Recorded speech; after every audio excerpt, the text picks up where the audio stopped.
Hello,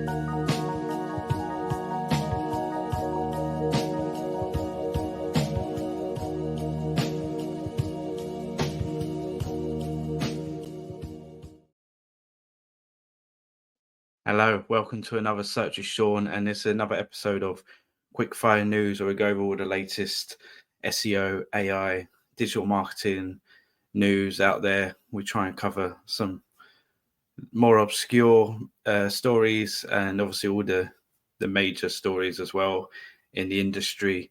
So first of all, I'll bring up the slides as usual, but the main thing is to try and get through this as quick as I can. I've got about 28 stories to get through, so we've got a lot to get through. Obviously, there'll be a lot of talking, a lot of reading. So if you want to go away and look at the stories in your own time, then all the links, as usual, will be in the description. So please go and check those out.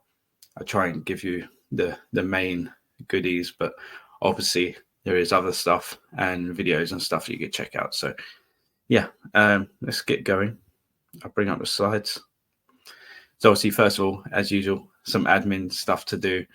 And yeah, obviously we not only do the news on SEO and AI, but we also chat with some great people. We chat with Sean, and also just to put it out there, not many people have checked it out yet, but all these chats, all these great industry experts and thought leaders, they're all on Spotify.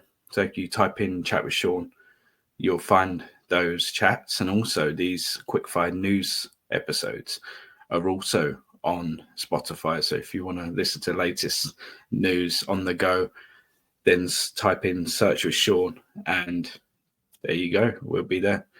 So yeah, the latest chat I had was with Sarah Bacorna, and yeah, she really fascinating subject area. And as it says, we explore the challenges of misinformation in search, biases, ethnical practices, stuff like that around content. Really great. And I suggest you go and watch that. The link, there'll be a link probably pop up, so you can check that out. But if you check out a playlist on this channel, you'll see Chat with Sean, and you'll see all the chats, so you can go and check those out. And the one prior to that was with Jane Hunt, and that was all around digital PR. Again, she really knows her stuff on digital PR.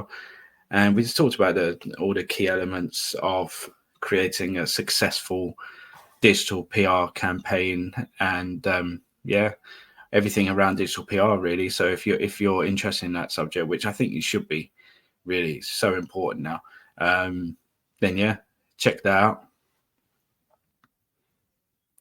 It's moving on. I've got two screens I need to update, so give me time.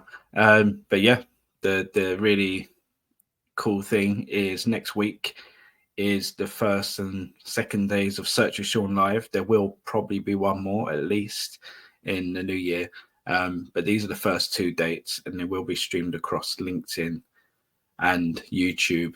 But just bear in mind that the LinkedIn best practices or whatever, like rules, is you can only stream for like 4 hours, and it cuts out. So if I do go over, I suggest you go and watch it on the YouTube feed, and I'll be scheduling that in. So by the time just look out for that. If you follow me on YouTube, if you stumbled across the video, if you subscribe, you'll be the first to hear about how to watch that on YouTube live during these times. But we've got, obviously, if you follow me on LinkedIn, I've released the speakers for both days. And yeah, I'm really, really excited to show you, because I've already watched all the videos and they're so fascinating across such a wide range of subjects, from dealing with redundancy to image optimization to log file analysis to automation. So many. And it's going to be a great couple of days, and hopefully it's the first stream we've done. So I'm hoping it goes to plan. It probably won't, because it's the first time, but I'll try my best and hopefully get those videos out to you.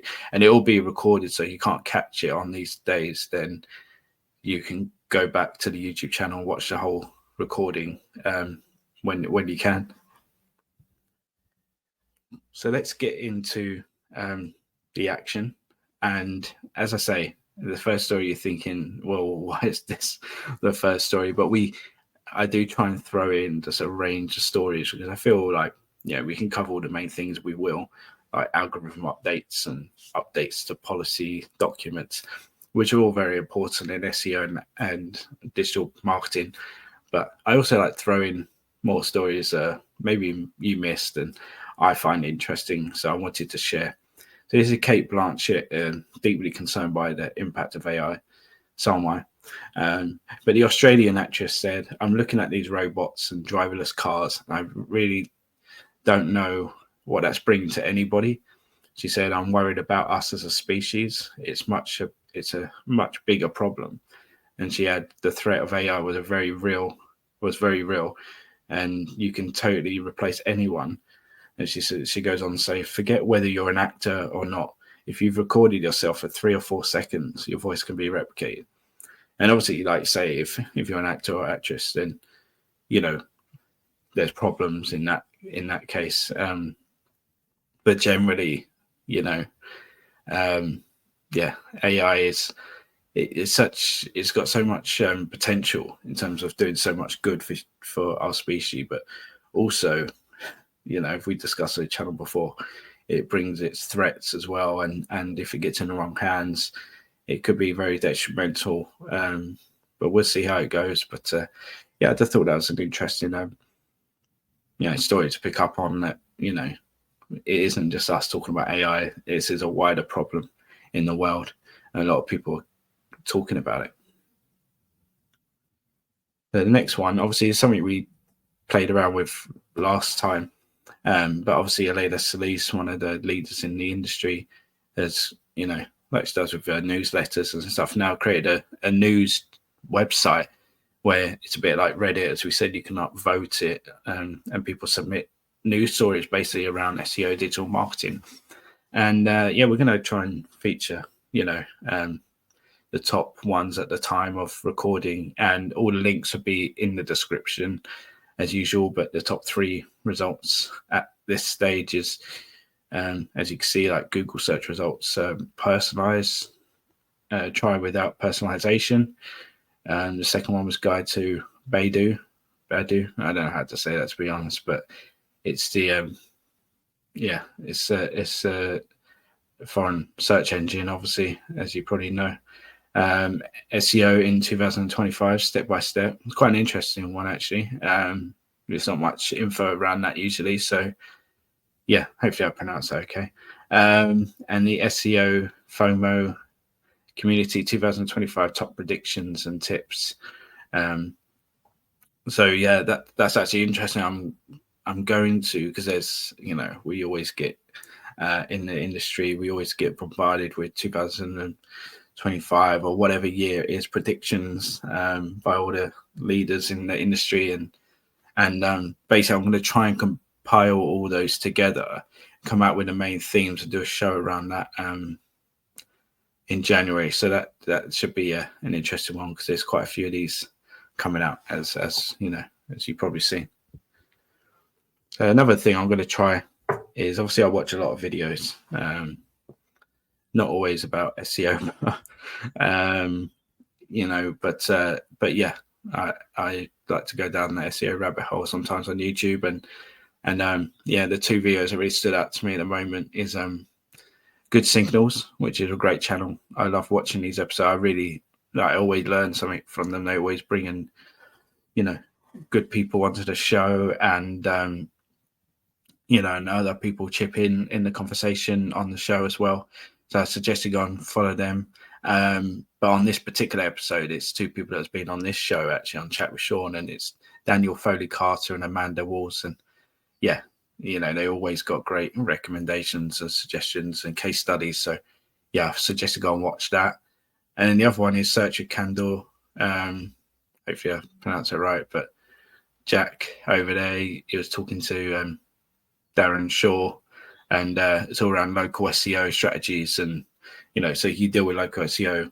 Darren Shaw is one of the best people in the industry to listen to. So I suggest you go and check that video out as well. And again, links in the description. And if you like this kind of stuff, I have to kind of remind myself to say this, but if you do like this kind of AI, SEO, digital marketing news, and obviously all the chats we do and all the other events we've got coming up. I don't want to, spoiler alert, but we have got some unique kind of videos coming up in the new year. Definitely subscribe and you'll be the first to hear about those and all the other videos that we produce and all the latest news and stuff. So yeah, and it helps obviously us in the algorithm come up, and I really appreciate it. Let's get cracking. This is quick fire news and I want to get through these stories. So Google retires Search Console's page experience report. So Google simplifies Search Console by removing page experience report while retaining Core Web Vitals and HTTPS monitoring tools. And Google said, we decided to remove this page to reduce unnecessary clutter within Search Console and simplify navigating to this information. We still encourage you to focus on providing a good page experience to your readers and monitoring the status of your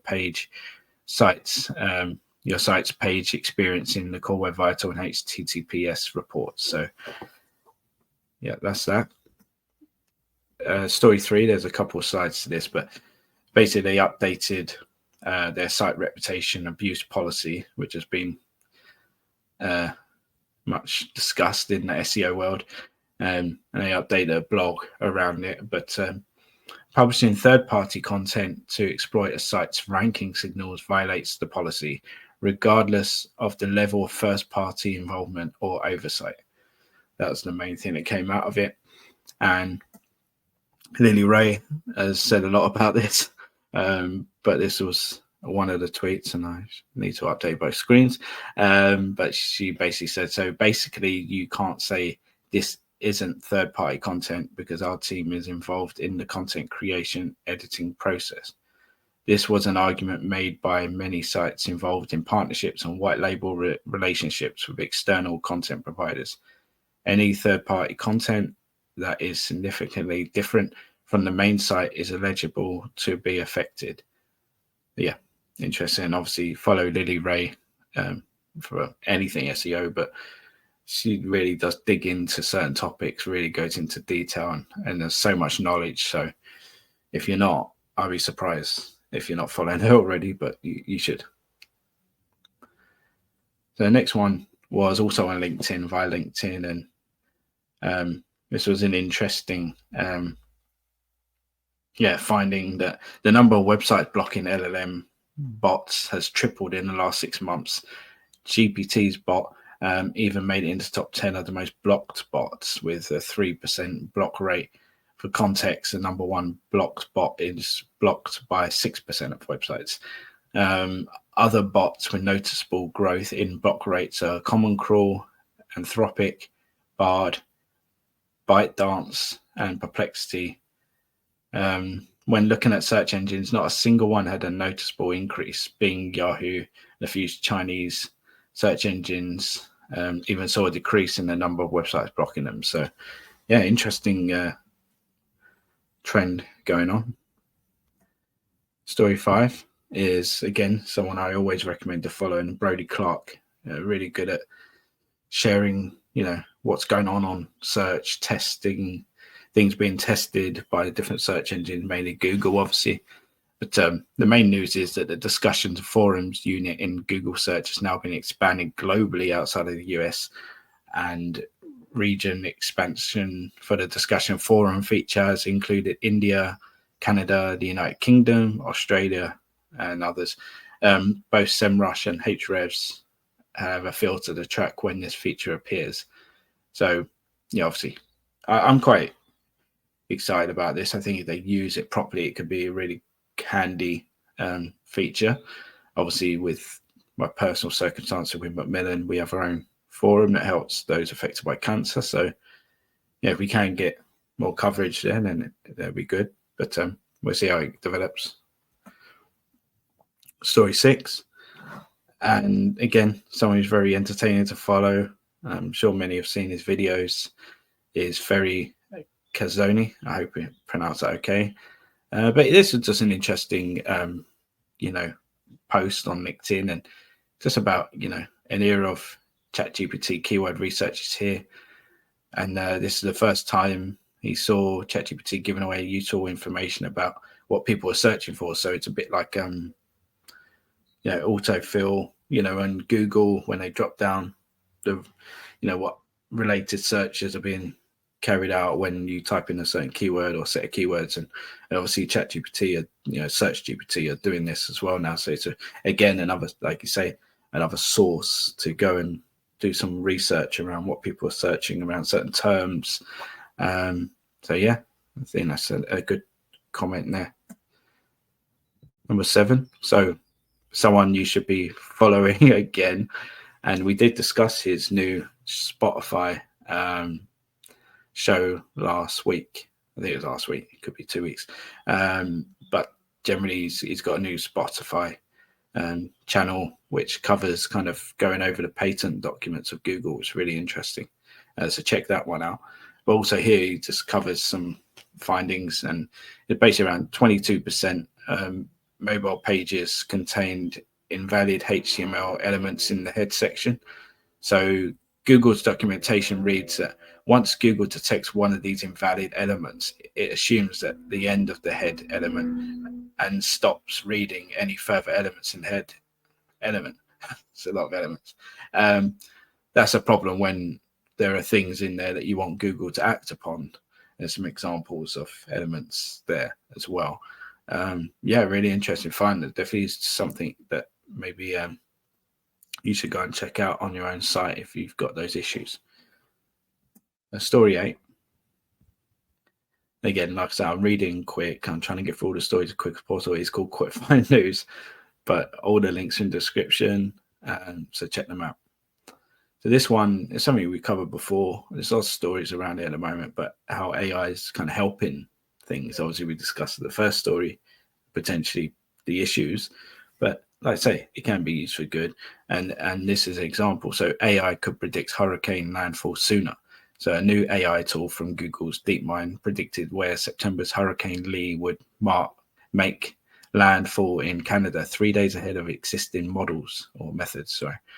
A new AI tool called GraphCast, created by, like I say, DeepMind, outperforms the European medium-range weather forecasting model, one of the best in the world, on more than 90% of those factors. So such a big change, and that was one at the time our best that we had, and it's performing it in such a great way. So yeah, I mean, obviously that's the future. We can use it for cases like that, then then that'd be a much obviously better for our species. So story 9. This is a big one actually, and the video link will be in the description, but basically you can watch Google's CEO Sundar Pichai. I probably really did a bad job there. I'm going to refer to the Sundar interview, say search to profoundly change in 2005. That was 25, sorry. That's the main story from it. So Sundar reiterated that Google's AI first strategy, with AI driving improvements across all its business, including search, YouTube, and the cloud. He expressed optimism about Google's ability to lead in the next decade. He discussed upcoming advancements in AI, such as models with better reasoning and planning abilities. Obviously, we've heard all about chat agents and bot agents and whatever they're called. And Sundar addressed antitrust. He addressed the antitrust scrutiny from the US government, defending Google's practices and innovation. He pointed out that competition is just a click away. Interesting. And he acknowledged concerns about fair use and compensation for original content creators. And said that Google is licensing data for AI and anticipates developing economic models for creators in the future. I think they're probably going to be pressed to do that because a lot of other people are doing that kind of model or looking to. And he advocates for pro-innovation regulatory approach while addressing specific concerns like deep fakes and fraud. He stressed the importance of existing industry-specific regulations. But yeah, it's an interesting chat. Some expected answers, but yeah, definitely worth watching. And Barry covers this well as usual. So story 10. And yeah, I found this really interesting. So surprising data: 15% of Google searches are driven by only 148 terms. They found. So this was on Search Engine Land, and yeah, organic search traffic appears to be increasingly going to fewer websites over time. 2024 is harder than ever to be visible and stand out in Google search. And this was released by Rand Fishkin of SparkToro, based on data provided by Datos, how do you say that one? But yeah, he's always coming out with some interesting data. They're the kind of main terms there. Not really that surprising when you see them. But yeah, definitely that's going to be, I think, one of the trends going forward is that, it is going to be harder and harder for smaller sites to be visible in search, and it's going to be a real fight for the big websites as such to even get seen in those top spots, because so much clutter now going on to search that obviously you do have things like AI overviews and that kind of thing, which will help. But yeah, it's going to be interesting. Story 11. This is we are instinctively turned off by stories labeled AI generated, even if they were secretly written by other people's study funds. So from Live Science, which I'm a fan of. It's not really marketing related, but it's a really good publication and newsletter to follow if you're interested in that kind of thing. And researchers have found that people react negatively to artistic works generated by artificial intelligence, even if they were actually created by humans, revealing an innate bias against machine-created art. And the study used two versions of a similar story, one created by ChatGPT, the other by a human author. Participants then read the stories, each of which contained a label identifying the author. The twist was that the labels were sometimes swapped, with participants believing they were reading a machine-generated story when they were reading the human-generated one, and vice versa. So, really interesting study, and yeah, it'll be interesting to see that continues as we get AI embedded more into our lives. Maybe that sort of thought will change. That but I don't know. Very interesting. The way they did that study.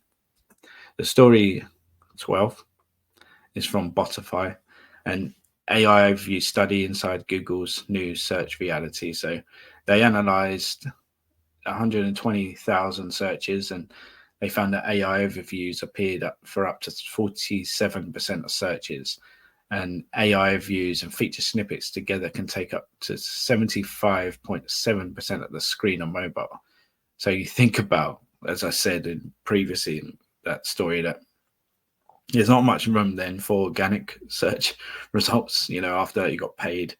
On some searches, there's really no organic results whatsoever. So the chances getting seen in that fashion are reducing, but obviously there are other opportunities cropping up too. And 75% of AI viewed links came from the top 12 organic rankings. So again, there is a motivation to improve your rankings still, even though you may not get those, those main organic results. Is still that, as I say, motivation to keep on improving your content and getting featured in these AI views and feature snippets, etc. Story 13. So Google Search Console recommendations now fully live. Google has fully rolled out its recommendation section within Google Search Console. Google did add, note that you'll see them only if we have recommendation available for your website. So if you don't see them, Google currently has nothing to recommend. I've only seen one so far, actually, but they are visible, and I'm in the UK. So yeah, the one I saw wasn't particularly that helpful, but I'm definitely open to this, and it's good that Google are doing it. Really, Google story 14, sorry, but it is about Google and SEO roundtable. It's actually search engine roundtable, and I forgot to change that, so apologies to them. But links are in the description, so you'll be able to go to them anyway. So yeah, my area there. So yeah, generally, as you've probably seen if you work in the industry, is Google November 2024 core update has finally finished. People probably thought it'd end earlier than it has, but sometimes they do take longer. And when Google announced that it's finished, they said this update is designed. Well, when they first were launching it, they said this was the reasoning behind it. This update is designed to continue our work to improve the quality of our search results by showing more content that people find genuinely useful and less content that feels like it was just to perform well on search. And there are many people in the industry discussing it, saying they think it's pretty much undoing some of the damage they've done in previous updates, which it seems viable. But yeah, we'll see how it plays out, and the aftermath I'm sure we'll cover. Story 15, it's more like a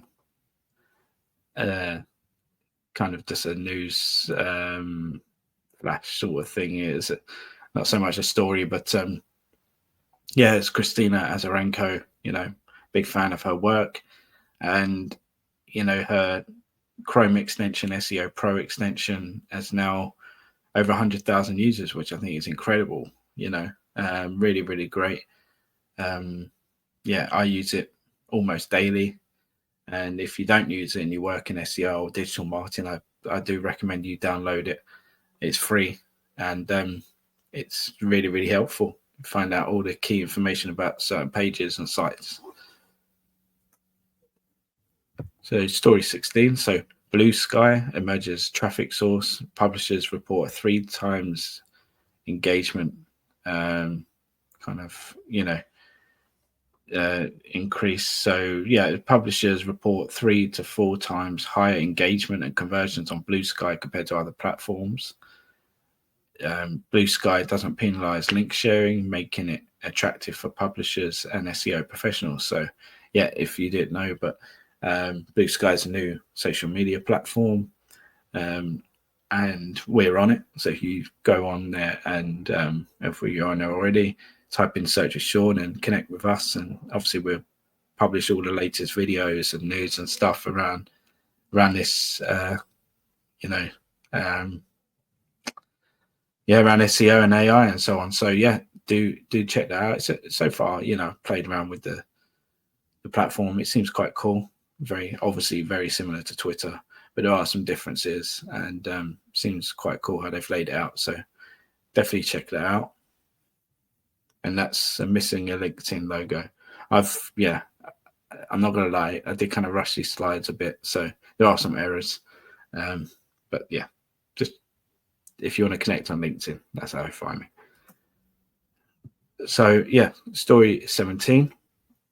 So botnet, how the rapid growth of bots could change the open web. So obviously we covered a story around bots earlier, but Kevin Indig, who you should be following, really, really great, brings out some really informative stuff around search. Said as we're getting closer to getting more bot than human traffic on the open web, it's essential to keep in mind that about 65% of bot traffic is estimated to be malicious. So yeah, really interesting. The increase in, as you can see there, AI crawl requests have grown by 18% in 6 months. So yeah, interesting. The story 18.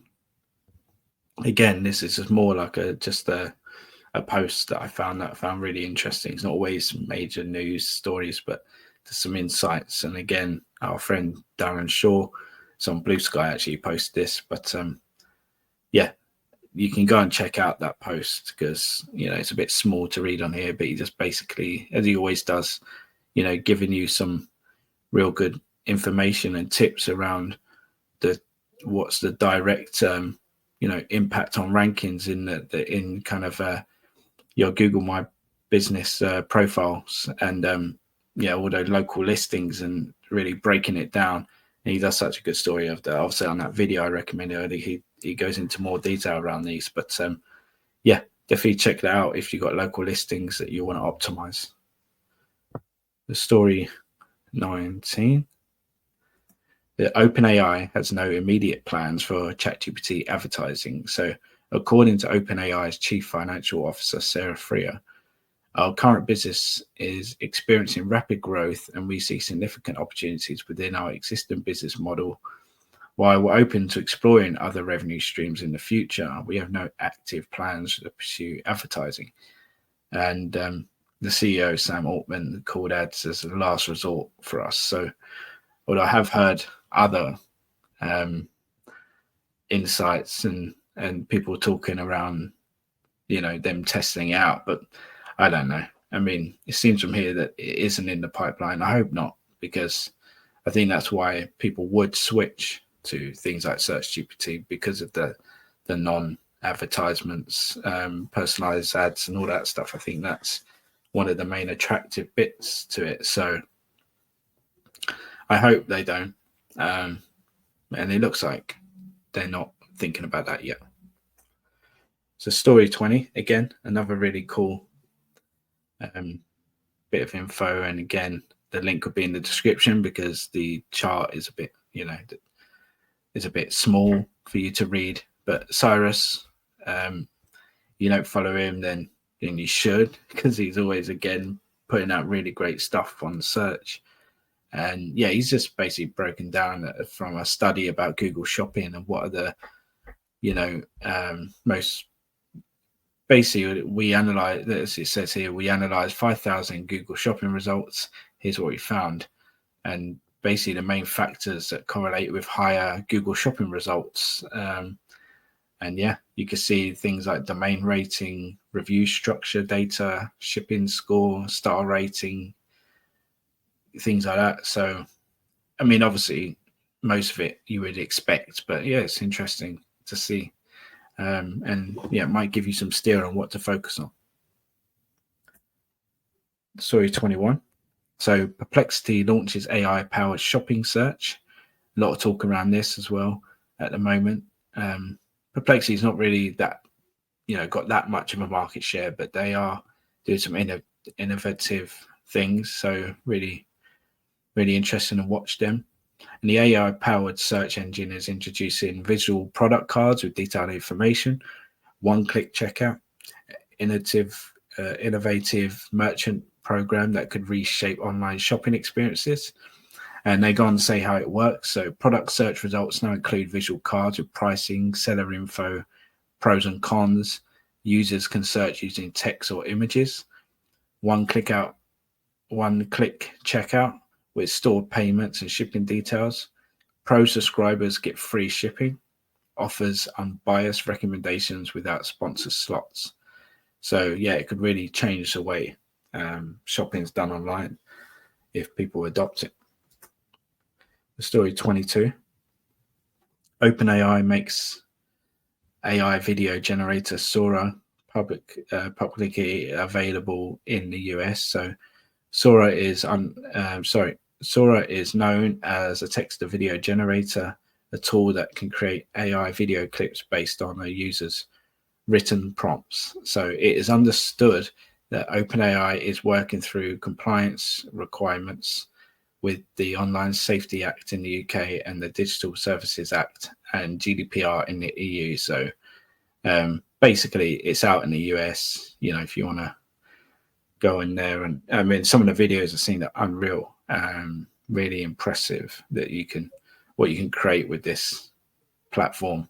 But the chance of them getting it done in the UK, in the EU, is a little more difficult with the rules and regulations around it. So it seems like they kind of trying to push it through, but it could take time for us to see it in the UK and elsewhere in Europe. So story 23. So Bing Webmaster Tools shows data for Bing and Yahoo, not ChatGPT. So this was interesting. So Fabrice Cannell from Microsoft said on X that Bing Webmaster Tools impressions and clicks only account for those in Bing and Yahoo results, and Copilot does not show data for OpenAI's ChatGPT, he added. And Barry Schwartz in the article that you can find in the description said, actually, I forgot that Bing Webmaster Tools has Yahoo search data, but that was the deal when Yahoo closed Site Explorer in 2011, and I guess that deal still lives on. So yeah, interesting little story there. This story was really, really interesting. And so Google unveils mind-boggling quantum computing chip. So yeah, I just found this really interesting story. It's not that related to what we've seen, but I think it's obviously going to change the way we live big time in the future. So Google's built, so basically it's just a 4 centimeter squared little chip. But Google's built a computing chip that takes just 5 minutes to complete tasks that would take, as you can see there, 10 septillion years. I mean, I didn't even know that existed, that number. So for some of the world's fastest conventional computers to complete, so you can imagine what can be done in future. It's things that we couldn't even dream of completed in anyone's lifetime now be done in 5 minutes. I mean, just unreal. I mean, you can think of the data it could analyze and the findings it can make. It could be such a big breakthrough used in the right way in medical, economic, and global issues. It could just totally transform things if used correctly. Story 25. Google Lens for in-store and local shopping. So now you can just point and shoot a photo and get prices, reviews, product details, and more while looking at products in a retail store. So obviously they're developing Google Lens more and more as people like to use their cameras a lot more. And yeah, I haven't used it myself, but there's some screenshots there, and obviously you can check it out yourself, and check out just the link in the description. So story 26. If you're still you're still with me, then please do subscribe and like and comment. Tell me what stories caught your interest and what you think of it. So on to the last few stories. So Google faces 7 billion UK class action over search monopoly. We already discussed this before on our channel around the cases going on in the US. But Google's staring down a 7 billion class action lawsuit in the UK, accusing the tech giant of abusing search dominance to harm consumers and stifle competition. And the UK's Competition Appeal Tribunal ruled that the case led by consumer advocate Nikki Stopford can proceed. And the allegations, similar to what's going on in the US, Android dominance, Apple payments, and ad pricing impact. So yeah, Google have got it from all angles, all over the world. It's going to be an interesting year for them ahead.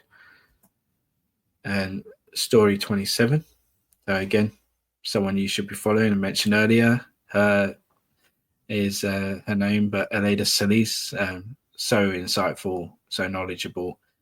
Does some really great shows on YouTube. So definitely check her out. But yes, again, AI views and just seeing an increase in all verticals. But there's a few that are seeing a lot of a bigger increase in others. So health, finance, and publishers, which some people have said really surprising that the two areas that you probably think should have less, health and finance, are actually the ones growing more. Very, very interesting. And see if that continues and how they're presented. I must admit, my own, obviously I work in health. They're not been that bad, actually. I've not seen too many glaring issues, but yeah, I've not seen them all, obviously. And the last story, last but not least, is it's all around. Again, you find a link in the description. I haven't really referenced it fully on here. Again, these were a little bit rushed, I'm not gonna lie. But hopefully it's been helpful. So can't find the right Spotify playlist, let Gemini do it for you. And if you're on Spotify, you've probably got your Wrapped playlist for the year. And you probably saw that they've actually, on that Wrapped playlist, teamed up with Google in terms of Notebook LM, which I'm a huge fan of. You probably know us talking about it. I've discussed it before, how much it could be helpful. But you just discuss all your kind of your Wrapped, Spotify Wrapped for the year.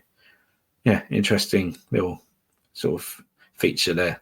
But Google's AI assistant, Gemini, now integrates with Spotify on Android devices, allowing users to play and search for music using natural language commands.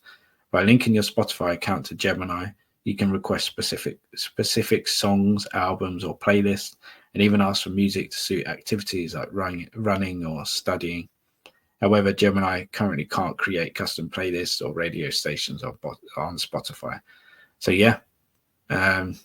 all for that. Big fan of Spotify and AI.